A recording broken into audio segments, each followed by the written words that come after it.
জালিয়াতির অভিযোগে বাংলাদেশ চলচ্চিত্র শিল্পী সমিতি থেকে আজীবনের জন্য বহিষ্কার করা হয়েছে চিত্রনায়িকা নিপুণ আক্তারকে। অনৈতিকভাবে সমিতির প্যাড ব্যবহার করে মন গড়া বিবৃতি প্রদান করায় সম্প্রতি কার্যনির্বাহী পরিষদের মিটিংয়ে সর্বসম্মতিক্রমে এই সিদ্ধান্ত হয়েছে বলে জানা গেছে।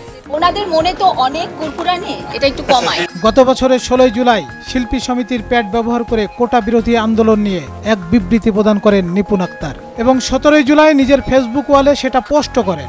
এ নিয়ে সে সময় ব্যাপক সমালোচনা হয়।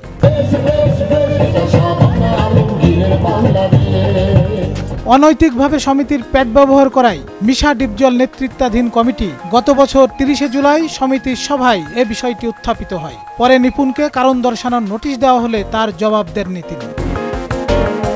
এছাড়াও একের পর এক বিতর্কিত কর্মকাণ্ডের কারণে সমালোচিত হয়েছেন বিভিন্ন সময়, যার পরিপ্রেক্ষিতে শিল্পী সমিতি থেকে আজীবনের জন্য বহিষ্কার হয়েছেন আলোচিত এই অভিনেত্রী।